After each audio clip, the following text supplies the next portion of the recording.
हे दोस्तों नमस्कार। एक बार फिर से स्वागत है आपके अपने यूट्यूब चैनल दियो जीके ट्रिक्स में। यहाँ पर मॉडल पेपर जितने हम दे रहे हैं उन सभी को सॉल्व कर सकते हैं, क्योंकि लगभग क्वेश्चन आपको यहीं से देखने को मिलते हैं। ठीक है ना।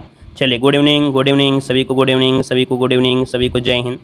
चलिए एक बार लाइक कर दीजिएगा, जितने लोग भी यहाँ पर जुड़ गए हैं एक बार लाइक कर दीजिए, और पहली बार जुड़े हैं तो आप लोग चैनल को जरूर सब्सक्राइब करिएगा, ठीक है ना। क्योंकि अपने चैनल पर हर एक प्रकाशन सॉल्व करा देते हैं, वो कोई भी प्रकाशन हो, हर एक प्रकाशन हम आपको सॉल्व करा देते हैं। ठीक है। चलिए, गुड इवनिंग सभी को, गुड इवनिंग। एक बार लाइक कर दीजिएगा दोस्तों, जितने लोग जुड़ गए हैं सभी लोग यहाँ पर लाइक कर दीजिएगा, जितने लोग जुड़ गए हैं, और स्टार्ट करते हैं। चलिए, पहला क्वेश्चन दिया गया है, कह रहा है निम्नलिखित में से किसको चारकोलिथिक युग भी कहा जाता है। 1 का ऑप्शन देना है। राइट आंसर में से क्या हो जाएगा बताइएगा। चारकोलिथ युग जो कहा जाता है किसे कहते हैं। तो याद रखिए, आपके ताम्रपाषाण युग को यहाँ पर कहा जाता है चारकोलिथिक युग, जो कि ऑप्शन क्या है यहाँ पर सी नंबर आपका राइट हो जाएगा। यहाँ पर आगे बढ़ते हुए क्वेश्चन दिया है, हर्षचरित नामक पुस्तक किसने लिखी है। हर्षचरित नामक जो पुस्तक लिखी है दोस्तों, यहाँ पर जवाब देना है, आपका राइट आंसर क्या हो जाएगा।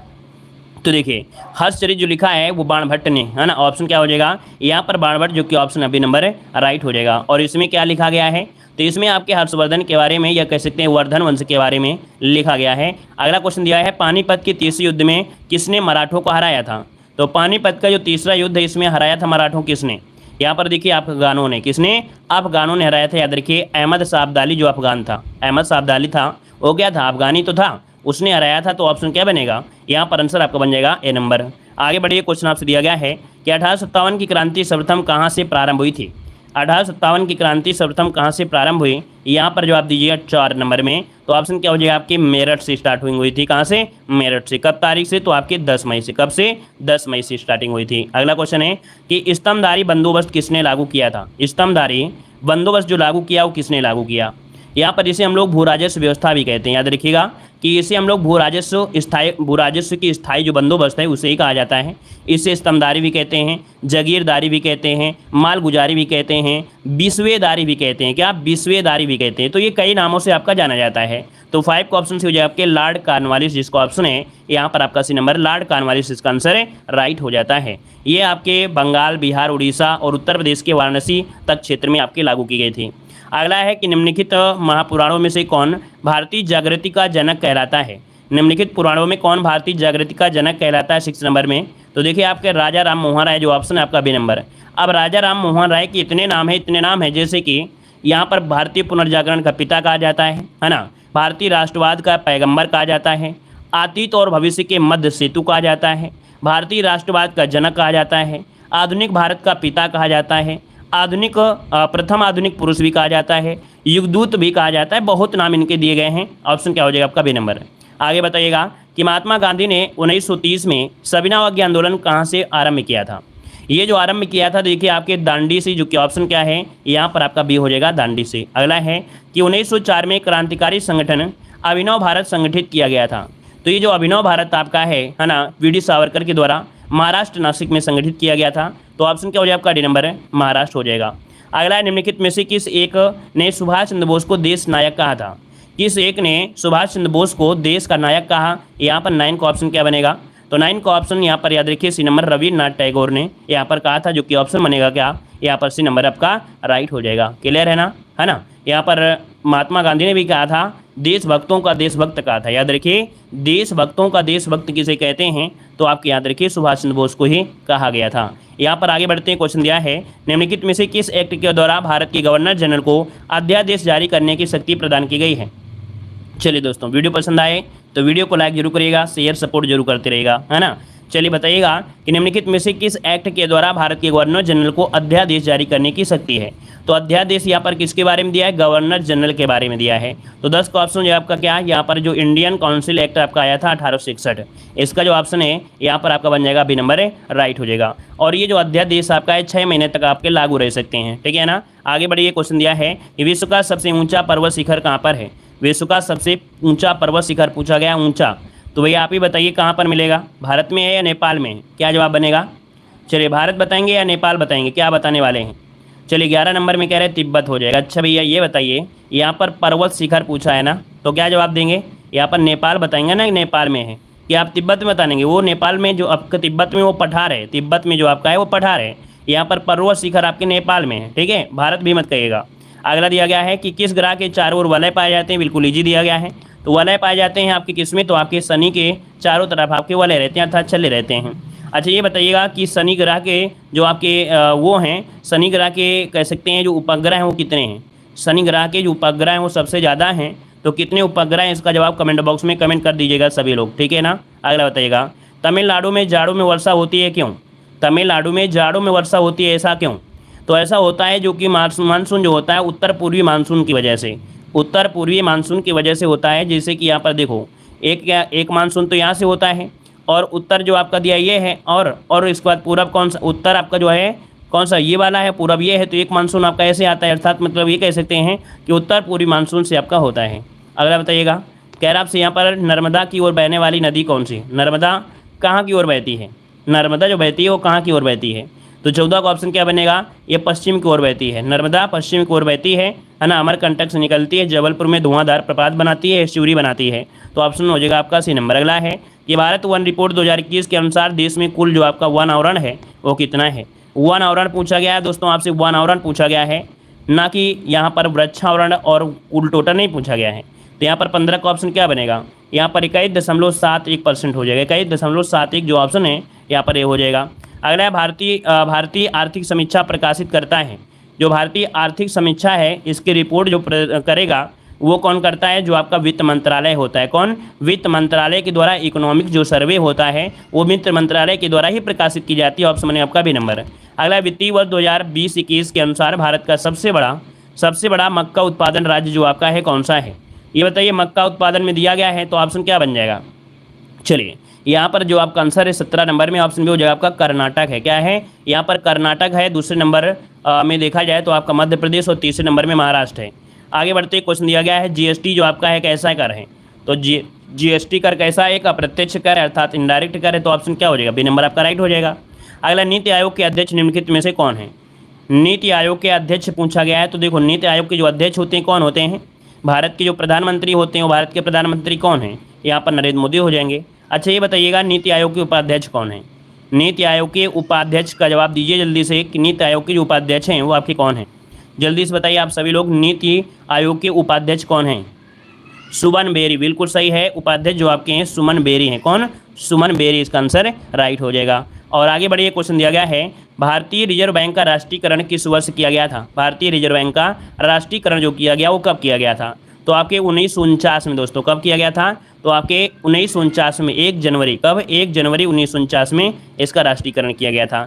स्थापना अगर पूछे स्थापना कब हुई थी तो 1 अप्रैल 1935 को इसकी स्थापना हुई थी। ठीक है, आगे बताइएगा ये भारत में राष्ट्रीय पंचायती राज दिवस जो मनाया जाता है वो कब मनाते हैं। भारत में राष्ट्रीय पंचायती राज दिवस जो मनाते हैं वो मनाते हैं आपके देखिए 24 अप्रैल को। कब मनाते हैं, 24 अप्रैल को। क्यों, क्योंकि जो 73वां संविधान संशोधन अधिनियम था 1992 वो आपके 24 अप्रैल 1993 से लागू हुआ था, इसलिए 24 अप्रैल को ही पंचायती राज दिवस मनाया जाता है। ऑप्शन डी हो जाएगा। अगला लोकसभा के अध्यक्ष को कैसे हटा सकते हैं। लोकसभा के जो अध्यक्ष होते हैं इनको हटा कैसे सकते हैं, इसका जवाब दीजिए। तो लोकसभा के अध्यक्ष को हटाने की देखिए प्रक्रिया क्या होती है कि यहाँ पर लोकसभा के जो सभी सदस्य होते हैं बहुमत पारित कर लेते हैं, तो है ना, लोकसभा के सभी सदस्य अगर बहुमत पारित कर लेते हैं तो इनको हटाया जा सकता है। आगे बढ़ते हैं, क्वेश्चन दिया गया है इनमें से कौन एक सम्मिलित नहीं है। आर्टिकल आपका दिए गए हैं, बहुत कठिन नहीं है, बिल्कुल ईजी दिया गया है। यहाँ पर देख पा रहे हैं कि आपका दिया है 39 का में समान न्याय निःशुल्क विधिक सहायता मिलेगी, 40 में ग्राम पंचायतों गठन है, 44 में समान नागरिक संहिता है, 48 में दिया है न्यायपालिका से कार्यपालिका का न्यायपालिका से पृथक, जबकि ये है आपके आर्टिकल नंबर 50 में। तो आर्टिकल नंबर जो आपका दिया गया है 48 ये कृषि और पशुपालन का संगठन है। क्या है, कृषि और पशुपालन का संगठन है, इस कारण से नंबर आपका गलत दिया गया है। अगला है केंद्र राज्य संबंध की अनुसूची में है। चलिए बहुत अच्छी बात है कि आप लोगों की जो तैयारी है काफ़ी अच्छी है, बहुत अच्छे आप लोगों के जवाब आ रहे हैं, काफ़ी अच्छे तरीके से आ रहे हैं, है ना। चलिए बहुत अच्छे, वेरी गुड। यहाँ पर देखो दिया है 24 नंबर की अगर बात करें तो ऑप्शन देखिए आपका हो जाएगा 7वीं जो आपकी है अनुसूची में ये आपको मिलेंगे, तो ऑप्शन क्या बनेगा, यहाँ पर आपका ये नंबर राइट हो जाएगा। आगे बताइएगा कि लोकसभा का कोरम कुल सदस्य संख्या कितना होता है। अर्थात कोरम मतलब होता है गणपूर्ति, कि अगर कोई भी क्रिया चल रही है, प्रक्रिया चलेगी तो उसमें कितने लोग आपके सम्मिलित हों तभी तो आपकी यहाँ पर ये कमेटी चलेगी, मतलब ये कह सकते हैं सदन चल पाएगा। तो यहाँ पर 25 को ऑप्शन डी हो जाएगा, 1/10 सदस्य होना आवश्यक होता है। अगला है यदि एक बर्तन में तैरती हुई बर्फ़ पिघलती है तो उस बर्तन में जो पानी होता है तो उसका जो स्तर होता है वो क्या होता है। इसका स्तर कोई परिवर्तन नहीं होता है, जैसा पहले था वैसे आपके बाद में होगा, घुलने के बाद भी। तो ऑप्शन बनेगा आपका यहाँ पर बी नंबर। अगला है सोल्डर किन दो धातुओं का बना हुआ होता है। देखिए इस चीज़ को हमने पढ़ा दिया था स्पेशल, आपको कह सकते हैं कि आपके मॉडल पेपर के अंत में ही जो हम आपको पढ़ाते हैं एक्स्ट्रा पढ़ा दिया करते हैं। तो ये सोल्डर हमने आपको पढ़ा दिया था। आप बताइएगा, अगर आपने कॉपी में नोट किया होगा तो आपको याद होगा, और कॉपी में नोट नहीं किया होगा तो वो मॉडल पेपर में ही रह जाएगा, वीडियो में ही रह जाएगा, वो ज्ञान आपके दिमाग में नहीं जाएगा, आपकी कॉपी में नहीं जाएगा। जब तक कॉपी में नहीं लिखेंगे कोई स्पेशल जो हम पढ़ाते हैं तो वो आपको सिर्फ किताबों में नहीं रहेगा, तो फिर बेकार है। देखिए यहाँ पर याद रखिए 27 नंबर में जो ऑप्शन है यहाँ पर डी हो जाएगा। जो टिन होता है और शीशा होता है, टिन और शीशा को मिलाया जाता है तो ये सोल्डर बनता है दोस्तों। ऑप्शन क्या बनेगा यहाँ पर डी नंबर इसका राइट हो जाएगा, है ना। शीशा मतलब होता है लेड। आगे बताइएगा, कह रहा है उष्मा सबसे अच्छा चालक होता है। तो ये बताइए उष्मा का सबसे अच्छा चालक कौन हो जाएगा। तो यहाँ पर चांदी होती है। क्या होती है? चांदी होती है। लेकिन समस्या यही है कि देश आपका क्या है, गरीब है। सोने की चिड़िया तो है नहीं है, क्यों भाई, सोने की चिड़िया तो है नहीं है कि चोरी कोई नहीं करेगा। लट्ठे में अगर चांदी लगा दी जाएगी तो रातों रात लट्ठा सहित गायब हो जाएगा। इसलिए क्या होता है कि लट्ठा नहीं लगाते हैं, यहाँ पर एल्युमिनियम का काम चला देते हैं, एल्युमिनियम से ही काम चल जाता है। अगला है यहाँ पर कह रहा आपसे यहाँ पर दिया है निम्नलिखित में से किसको कोशिका का शक्तिग्राह भी कहा जाता है। चलिए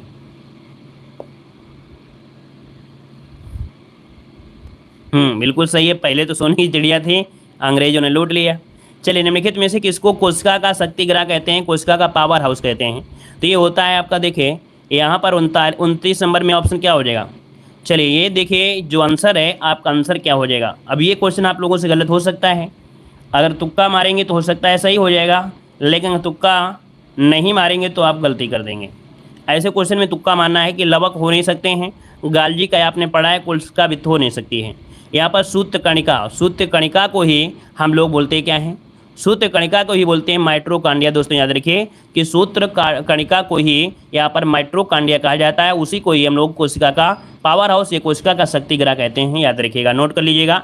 आगे बढ़ते हैं। स्कर्वी एक बीमारी है जो कि गंभीर और स्थायी कमी के कारण होता है। किसकी कमी से? तो यहाँ पर देखिए ऑप्शन से हो जाए आपका विटामिन सी की कमी से। तो विटामिन सी खाना चाहिए, क्योंकि विटामिन सी खाने से दांत भी सही होते हैं, दांत सुंदर रहते हैं, बालों में चमक रहती है ना। तो बिल्कुल सही ऑप्शन सी हो जाएगा। अगला बताइएगा, कह रहा है लिखित विलोम शब्द आपको यहाँ पर नहीं है, निम्नलिखित विलोम शब्दों में से एक युग्म आपका सही नहीं है। चलिए दोस्तों वीडियो को भी लाइक कर दीजिएगा। यहाँ पर जितने भी यहाँ पर जो लोग जुड़ गए हैं सभी लोग बार वीडियो को लाइक जरूर कर दीजिएगा, है ना। जितने लोग यहाँ पर जुड़ गए हैं एक बार लाइक का बटन देख लीजिए, अगर आप लोगों ने लाइक नहीं किया है तो लाइक का बटन भी आप लोग दबा दीजिएगा ताकि मोटिवेट रहें, है ना।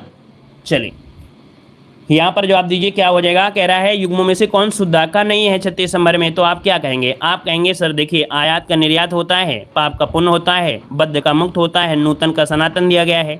तो ऑप्शन क्या हो जाएगा? डी नंबर आपका हो जाएगा। देखो नूतन का होता है, पुरातन होता है। क्या होता है? पुरातन होता है, इस कारण से ये गलत दिया गया है। अगला है जिसका कोई शत्रु पैदा ही ना हुआ उसे क्या कहते हैं। जिसका कोई शत्रु पैदा ही ना हुआ हो तो 37 का ऑप्शन क्या बनेगा? तो इसे कहा जाता है आजाद शत्रु, जो कि ऑप्शन आपका ये नंबर हो जाएगा। अगला क्वेश्चन आपसे यहाँ पर दिया गया है, क्या है निम्नलिखित में से कौन शब्द आपका सूर्य का पर्यायवाची नहीं है। तो सूर्य का पर्यायवाची नहीं है 38 नंबर में। तो ऑप्शन क्या हो जाएगा? यहाँ पर प्रभाकर है, दिनकर है, दिनेश है, लेकिन विभाकर होता नहीं है। तो विभाकर नहीं होता है तो ऑप्शन क्या बनेगा? बी नंबर आपका राइट हो जाएगा। क्लियर है दोस्तों? क्लियर है। चलिए यहाँ पर आगे बढ़िए, क्वेश्चन आपसे अगला पूछा गया है। अच्छा ये विभाकर होता है किसका है? चंद्रमा का होता है। किसका होता है? चंद्रमा का होता है। अगला पुल्लिंग शब्द आपको बताना है, पहिया कैसा है। पहिया कैसा है और कैसा है, तो ऑप्शन क्या बनेगा? ए नंबर आपका राइट हो जाएगा। आगे बढ़िए, क्वेश्चन दिया गया है कि निष्कपट का संधि क्या हो जाएगा। देखो हम आपको हमेशा पढ़ाते हैं आधा सो हटाना है, विसर्ग लगाना है, आंसर आपको पा जाना है, ए नंबर मिलेगा। क्वेश्चन देखो दिया है, बहुत ही अच्छा क्वेश्चन है करंट अफेयर का, कि जल्लीकट्टू 2023 जिसे मट्टू पोंगल भी कहते हैं, ये कहाँ शुरू हुआ है। जल्लीकट्टू 2023 जिसे मट्टू पोंगल भी कहते हैं, ये कहाँ शुरू हुआ है। दोस्तों आपका आंसर क्या हो जाएगा 41 में? ऑप्शन डी हो जाएगा आपके दोस्तों, याद रखिए तमिलनाडु। ऑप्शन डी नंबर है राइट हो जाएगा। आगे बढ़ते, क्वेश्चन आपसे दिया गया है कि फिल्म RRR को किस श्रेणी में क्रिएटिव चॉइस अवार्ड 2023 से सम्मानित किया गया है। RRR को किस श्रेणी में क्रिटिक्स चॉइस अवार्ड 2023 से सम्मानित किया गया है। दोस्तों यहाँ पर 42 नंबर का ऑप्शन डी हो जाएगा। याद रखिएगा ए और बी अर्थात बेस्ट फॉरेन लैंग्वेज और बेस्ट सॉन्ग के लिए किया गया है। तो ऑप्शन बनेगा ए और बी दोनों, मतलब डी नंबर। अगला क्वेश्चन दिया गया है कि विश्व आर्थिक मंच द्वारा किस भारतीय शहर में चौथी औद्योगिक क्रांति का 18वां वैश्विक केंद्र स्थापित करने का समझौता किया है। 43 को ऑप्शन देना है। 43 को ऑप्शन क्या हो जाएगा? तो दोस्तों याद रखिएगा हैदराबाद जो कि तेलंगाना को है। यहाँ पर आंसर जो आपका बनेगा बी नंबर है, राइट हो जाएगा। क्या हो जाएगा? बी नंबर इसका आंसर है, राइट हो जाएगा। क्लियर है भाई? आगे बढ़ते हैं, क्वेश्चन आपसे दिया गया है, कह रहा आपसे सबसे कम उम्र में दोहरा शतक लगाने वाले विश्व के पहले क्रिकेटर आपके कौन बन गए हैं? बहुत ही अच्छा क्वेश्चन देखिए, लाजवाब दिया गया है। कह रहा है कि विश्व में सबसे कम उम्र में दोहरा शतक लगाने वाले विश्व के पहले क्रिकेटर कौन है? यहाँ पर 44 का ऑप्शन क्या बनेगा? तो दोस्तों इनका नाम है शुभमन गिल। ठीक है, शुभमन गिल है। तो दोस्तों यहाँ उन्होंने दोहरा शतक लगाया है ना, जो कि ऑप्शन बनेगा यहाँ पर आपका ये नंबर है, राइट हो जाएगा। क्लियर है भाई? आगे बढ़ते हैं, क्वेश्चन आपसे अगला पूछा गया है, कह रहा है FPB श्रृंखला का अंतिम पोत ICGS कमला देवी को कहां पर कमीशन किया गया है?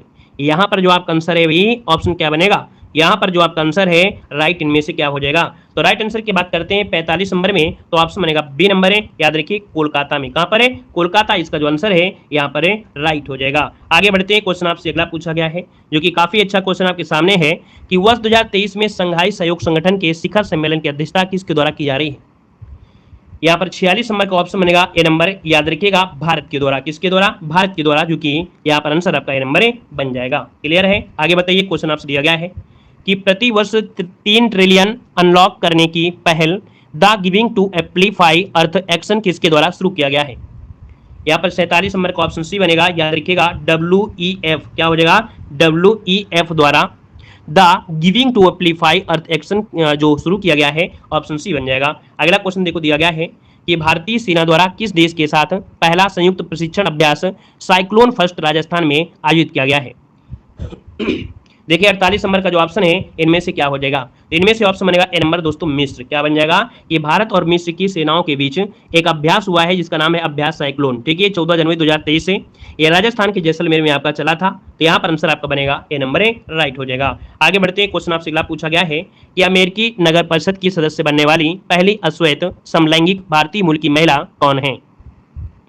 चलिए, अमेरिकी नगर परिषद की सदस्य बनने वाली पहली अश्वेत समलैंगिक महिला मूल की भारतीय मूल की जो महिला है वो आपकी कौन बनेगा? जनानी। कौन है? इसका सी बनेगा जनानी रामचंद्रन। ऑप्शन सी बनेगा, यहाँ पर सी हो जाएगा जनानी रामचंद्रन, बिल्कुल सही आंसर आपका है। ठीक है, अगला क्वेश्चन देखो आपसे दिया गया है, कह रहा आपसे कि चर्चा में रही India the Modi question documentary किसके द्वारा जारी की गई है? यहाँ पर देखिए 50 नंबर आपसे कह रहा है, और 50 का ऑप्शन क्या हो जाएगा? तो यहाँ पर ऑप्शन बनेगा बी नंबर BBC। क्या हो जाएगा? BBC इसका ऑप्शन आपका राइट हो जाएगा। और अगला क्वेश्चन देखो दिया गया है, और क्वेश्चन अच्छा है, कह रहा है कि 17वीं ASER 2022 रिपोर्ट का उद्देश्य क्या है? दोस्तों यहाँ पर 51 नंबर का जो ऑप्शन दिया गया है, उसका राइट आंसर हो जाएगा ए नंबर, कि जो शिक्षा है, शिक्षा की गुणवत्ता बढ़ाना। ऑप्शन आपका ए नंबर है, राइट हो जाएगा। शिक्षा की गुणवत्ता बढ़ाना, ऑप्शन ए नंबर है, राइट हो जाएगा। ठीक है ना? और आगे बढ़ते हैं, क्वेश्चन आपसे अगला पूछा गया है कि यूनेस्को द्वारा अंतर्राष्ट्रीय शिक्षा दिवस 2023 किस देश की बालिकाओं और महिलाओं को समर्पित करने की घोषणा की गई है? यहाँ पर देखिए 52 नंबर का जो ऑप्शन है वो आपका ए हो जाएगा, अफगानिस्तान। क्या हो जाएगा? अफगानिस्तान। याद रखिए यूनेस्को द्वारा अंतर्राष्ट्रीय शिक्षा दिवस 2023 ये अफगानिस्तान की बालिकाओं और महिलाओं को समर्पित करने की घोषणा की गई है। ऑप्शन बनेगा आपका ए नंबर है, राइट हो जाएगा। नेक्स्ट क्वेश्चन देखो दिया गया है कि भारतीय डाक विभाग द्वारा समुद्र मार्ग से पार्सल और डाक पहुंचाने की तरंग मेल सेवा कहाँ शुरू की गई है? तो दोस्तों ये सेवा है आपकी तरंग मेल सेवा है, और ये समुद्र मार्ग से पार्सल और डाक पहुंचाने की है। ये शुरू की गई है आपके ऑप्शन सी गुजरात हो जाएगा। सी नंबर है आपका गुजरात इसका आंसर है, राइट हो जाएगा। याद रखिएगा। यहाँ पर अगला क्वेश्चन दिया गया है, कह रहा है भारतीय नौसेना में 5वीं कलवरी स्तर की किस पनडुब्बी को शामिल किया गया है? ये 5वीं कलवरी स्तर की किस पनडुब्बी को शामिल किया गया है? यहाँ पर आंसर जो आपका है बी हो जाएगा, वागीर। क्या हो जाएगा? वागीर इसका ऑप्शन बी बनेगा। नेक्स्ट क्वेश्चन दिया गया है कि भारत के पहले STEM इवोनेशन एंड लर्निंग सेंटर का उद्घाटन कहाँ किया गया है? यहाँ पर देखिए 55 का ऑप्शन जो बनेगा वो बी हो जाएगा आपकी चेन्नई में। कहाँ पर है? ऑप्शन बी चेन्नई इसका आंसर राइट हो जाएगा। नेक्स्ट क्वेश्चन को लाते हैं। क्वेश्चन दिया गया है संस्थागत श्रेणी के तहत किसे सुभाष चंद्र बोस आपदा प्रबंधन पुरस्कार 2023 से पुरस्कृत किया गया है? यहाँ पर 56 को ऑप्शन सी हो जाएगा। याद रखिएगा ए और बी दोनों, अर्थात ओडिशा राज्य आपदा प्रबंधन प्राधिकरण और लुंगलेई फायर स्टेशन मिजोरम को प्रदान किया गया है। ऑप्शन बनेगा यहाँ पर आपका सी नंबर है, राइट हो जाएगा। क्लियर है? आगे बढ़िए। क्वेश्चन आपसे दिया गया है कि 74वें गणतंत्र दिवस समारोह के मुख्य अतिथि कौन है? यहाँ पर 57 नंबर का ऑप्शन क्या हो जाएगा? 57 नंबर का ऑप्शन क्या हो जाएगा दोस्तों? याद रखिएगा, इनका नाम है अब्दुल फतेह अल सीसी। ठीक है, यह ऑप्शन बनेगा आपका बी नंबर है, राइट हो जाएगा। क्लियर है? क्लियर भैया, ये मिस्र के हैं। ठीक है, और आगे बढ़िए। क्वेश्चन आपसे अगला पूछा गया है कि प्रधानमंत्री राष्ट्रीय बाल पुरस्कार के तहत कितनी पुरस्कार राशि प्रदान की जाती है। चलिए, प्रधानमंत्री राष्ट्रीय बाल पुरस्कार के तहत कितनी पुरस्कार राशि प्रदान की जाती है। 58 का ऑप्शन क्या बनेगा, तो देखिए 58 का ऑप्शन ए हो जाएगा। याद रखिएगा 1 लाख, कितनी 1 लाख रुपए का नगद पुरस्कार और एक प्रमाण पत्र दिया जाता है। यहाँ पर अगला क्वेश्चन आपसे दिया गया है कि केंद्र सरकार द्वारा कुश्ती महासंघ का कामकाज देखने के लिए किसकी अध्यक्षता में ओवरसाइट समिति का गठन किया गया है। चलिए, केंद्र सरकार द्वारा कुश्ती महासंघ का कामकाज देखने के लिए किसकी अध्यक्षता में ओवरसाइट समिति का गठन किया गया है। तो दोस्तों यहाँ पर देखिए 59 का जो ऑप्शन है वो आपका राइट सी हो जाएगा।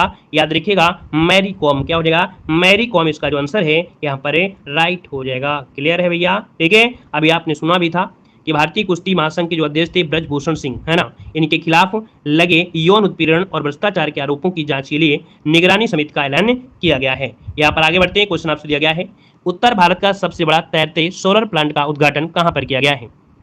यहाँ पर 60 नंबर जो ऑप्शन दिया गया है वो आपका सी हो जाएगा आपकी चंडीगढ़ में, ठीक है। ये ऑप्शन सी हो जाएगा, सी नंबर चंडीगढ़ इसका आंसर है, राइट हो जाएगा, याद रखिएगा। फिनलैंड की राजधानी क्या है, यहाँ पर जवाब दीजिएगा।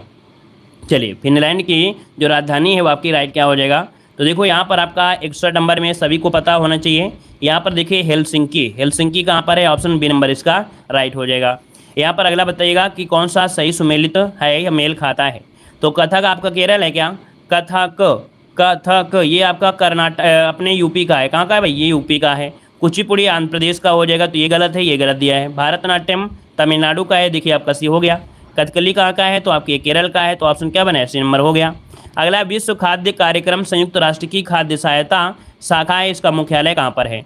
अर्थात विश्व खाद्य कार्यक्रम जो आपका है ना, तो ये जो आपका इसका मुख्यालय है वो आपके है कहाँ पर, तो ये आपके रोम में है। रोम में कहाँ पर, इटली में, है ना, इटली में। Very good. आगे बताइएगा कि गुदई महाराज कौन सा यंत्र बजाते हैं। दोस्तों यहाँ पर जवाब देना है, गुदई महाराज जो आपके कौन सा यंत्र बजाते हैं। दोस्तों वीडियो को लाइक शेयर करके मोटिवेट जरूर करिएगा, ठीक है। आपको हमारे चैनल पर हर एक प्रकाशन सॉल्व कराया जाता है, हर एक प्रकाशन की प्लेलिस्ट भी आपको मिल जाएगी, तो आप प्लेलिस्ट के माध्यम से देख सकते हैं, ठीक है ना। बेहतर तैयारी के लिए आप लोग चैनल से जरूर जुड़िएगा। यहाँ पर देखिए गुदई महाराज कौन सा वाद्य यंत्र बजाते हैं, तो 64 का ऑप्शन बनेगा ए नंबर, आपके तबला बजाते हैं। दोस्तों क्या बजाते हैं, तबला।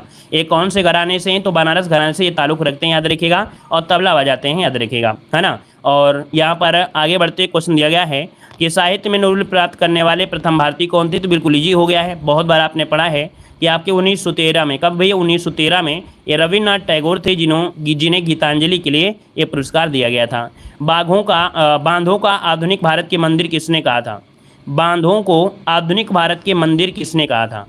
चलिए, अच्छा क्वेश्चन है, याद रखिए पंडित जवाहरलाल नेहरू ने बांधों को आधुनिक भारत का मंदिर कहा था, जो कि आपका गद्यांश दिया गया है।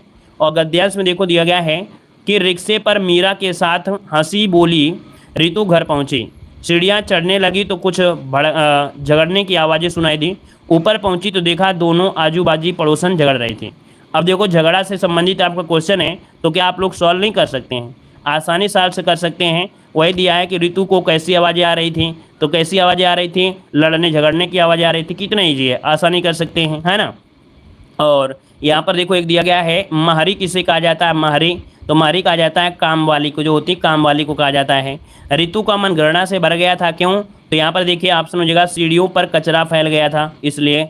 अगला है कि अनुच्छेद में घृणा का पर्यायवाची क्या होता है, तो घृणा का पर्यायवाची क्या होता है, यहाँ पर होता है वितृष्णा। क्या होता है, वितृष्णा होता है। पर्यायवाची पूछा है दोस्तों, यहाँ पर विलोम नहीं पूछा है, तो ऑप्शन डी हो जाएगा। अनुच्छेद का संदेश जो दिया गया है किसके बारे में, तो ये दिया गया है आपके स्वच्छता का जो कर्तव्य है, स्वच्छता के बारे में। तो गद्यांश में दिया गया है, आप लोग सॉल्व कर सकते हैं, PDF आपको टेलीग्राम पे भेज देंगे, है ना। अगला यहाँ पर देखो दिया गया है उसी प्रकार से इसमें भी है, इसको भी आप लोग सॉल्व कर सकते हैं, ठीक है। और यहाँ पर आते हैं अगले पॉइंट में। यार देखिए कुछ आपके एक्स्ट्रा पॉइंट जैसे कि हम ले लेते हैं, जिनको आपको क्या करना है, डेली कॉपी में नोट करना है। बाद में मत कहिएगा सर आपने पढ़ाया नहीं है। हमारा कोई भी मॉडल पेपर आप देखिएगा जिसमें से हम आपको ये जरूर पढ़ा देते हैं, हर एक वीडियो में हम आपको 1 नंबर का पॉइंट जरूर दे देते हैं। तो अपनी कॉपी में नोट करिएगा, सुबह सुबह उठा करें, और सुबह जैसे उठते हैं इसका एक बार रिवीजन मार लिया करें, ठीक है ना।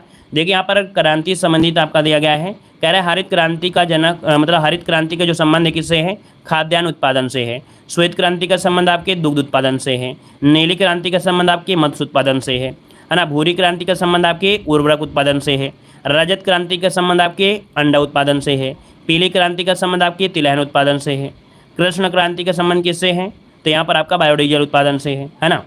अगर आपसे दिया गया है कि लाल क्रांति, तो आपकी लाल क्रांति याद रखिएगा। हाँ देखिए, कृषि क्रांति आप याद रखिए बायोडीजल, लाल क्रांति टमाटर और मांस से, गुलाबी क्रांति झींगा उत्पादन से, बादामी क्रांति मसाला से, सुनहरी क्रांति फल उत्पादन से, अमृत क्रांति के संबंध किससे है? नदी जोड़ो परियोजना से है। धूसर क्रांति आपकी उर्वरक उत्पादन से है। गोल क्रांति किससे है? आलू उत्पादन से है। इंद्रधनुषी क्रांति आपकी टीकाकरण से है, ठीक है। और सनराइज या सूर्योदय क्रांति किससे है? तो याद रखिए सनराइज या सूर्योदय क्रांति आपकी इलेक्ट्रॉनिक्स से है। गंगा क्रांति किसके लिए है? तो आपके भ्रष्टाचार के खिलाफ के लिए है। सदाबहार क्रांति किससे संबंधित है? तो जैव तकनीकी से जुड़ी हुई है। सैफरान क्रांति का संबंध किससे है? तो देखिए नए नए आपको क्रांति मिल रहे हैं, इनको नोट करिएगा, जो आता है तो उसको पढ़िए, जो नहीं आता उसको नोट करिएगा। सैफरान क्रांति आपके केसर उत्पादन से है। स्लेटी या ग्रे क्रांति जो आपकी है सीमेंट से है। सोना क्रांति बांस उत्पादन से है, ठीक है। मूंग क्रांति मोटे अनाजों उत्पादन से है। परामनी क्रांति आपके भिंडी उत्पादन से है। ग्रीन गोल्ड जो क्रांति है वो आपके चाय से है, ठीक है। आगे बताइए, क्वेश्चन आपसे दिया गया है, कह रहा है यहाँ पर दिया गया है कि कौन कहाँ से संबंधित है। मतलब यहाँ पर देखिए, जैसे आपके गौतम बुद्ध आपके हैं, इनका संबंध आपके कपिल वस्तु से आप लोग जानते हैं, है ना। उसी प्रकार से आपके यहाँ पर सिकंदर लोदी हैं, मैसिडोनिया से हैं। तो यहाँ पर एक तरफ यहाँ पर है जहाँ से उनका संबंध है, और जैसे नेपोलियन का संबंध कहाँ से है? कोर्सिका से है। गौतम बुद्ध का संबंध आपके कपिल वस्तु से है ना। यहाँ पर सिकंदर महान जो कि आपके मैसिडोनिया का शासक था। अगला नेल्सन मंडेला थे आपके अफ्रीका में टेफ्लगर से थे। जनरल डायर जो कि आपके जलियांवाला, मतलब यहाँ पर यह है कि इनका मेन संबंध है किससे? जरूरी नहीं है कि वो कहाँ के निवासी हैं, मतलब कि कोई घटना घटित हुई है या कोई जगह दिया गया है या कोई आपसे मिलान करने को दिया गया हो, तो बस उनके बारे में किसका संबंध है किससे, बस ये चीज़ें हैं। जैसे आपका जनरल डायर आपका है, तो ये जलियांवाला बाग हत्याकांड से संबंधित है आपका जनरल डायर। यहाँ पर आनंद भवन से संबंध अगर पूछे तो जवाहरलाल नेहरू। यहाँ पर जीरा देवी का जो संबंध है डॉक्टर राजेंद्र प्रसाद से है। हल्दी घाटी में यहाँ पर देखिए ज़्यादा से ज़्यादा क्या है, तो आपके महाराणा प्रताप से है। साबरमती महात्मा गांधी से। मकदूनिया से आपका कौन था? सिकंदर था। शांति निकेतन आपके कौन? तो आपके रविन्द्रनाथ ठाकुर हो जाएंगे। तरवंडी में आपका जन्म हुआ था, गुरु नानक का हुआ था। सेवाग्राम आपका महात्मा गांधी से है। पावापुरी महावीर स्वामी से है। अगला कुशीनगर तो भैया गौतम बुद्ध से हो जाएगा, है ना। ईसा मसीह का संबंध आपका जेरूसलम से आपका है। अगला है लुम्बिनी, तो आपकी लुम्बिनी गौतम बुद्ध से है। मक्का मोहम्मद हजरत साहब हो जाएंगे। वाटरलू में आपका नेपोलियन बोनापार्टा आपका संबंधित है। श्रीरंगपट्टनम की संधि हुई थी, टीपू सुल्तान थे। और बारदोली का जो था वो आपके सरदार पटेल से संबंध है। बस यही कुछ आपको डेली हम आपको पॉइंट देते हैं, ये डेली याद रखिएगा। हमने बता दिया है कि आप चैनल से जुड़े हैं तो आपको ऐसा नहीं होगा कि नहीं हमने किसी का कोर्स लेकर घाटा किया है, कि हमने कोर्स नहीं लिया है और बच्चे 90% ले आएंगे, 85% ले आएंगे। ये अपने अंदर से बिल्कुल हटा देना वहम, क्योंकि आप हमारे चैनल से जुड़े, अगर थोड़ा बहुत आपने पढ़ाई किया है, थोड़ा बहुत की हम बात कर रहे हैं, तो आप सबसे अच्छा नंबर लेकर आएंगे। और हम आपको ये भी बताते हैं कि आप हमारे चैनल से जुड़े हैं, इसका मतलब ये है कि अपने एग्जाम हॉल में जब आप बैठते हैं तो उस समय आपको किसी से नकल करने की ज़रूरत नहीं होती है, क्योंकि हम आपको वो कंटेंट देते हैं। क्योंकि बहुत लोग होते हैं रट्टा मारते रहते हैं, हिस्ट्री पॉलिटी इकोनॉमी ज्योग्राफी किताब को रट्टा मारते रहते हैं। लेकिन दोस्तों आपको बता दें कि आप लोगों को पढ़ते हुए इतना दिन हो गया, इतना हो गया कि लगभग देखा जाए आप सब लोगों को बहुत कुछ आता है। क्या? बहुत कुछ आता है। आपको ज़रूरत है प्रैक्टिस की, और आप जितना प्रैक्टिस कर लेंगे उतने अच्छे आपके मार्क्स आएंगे।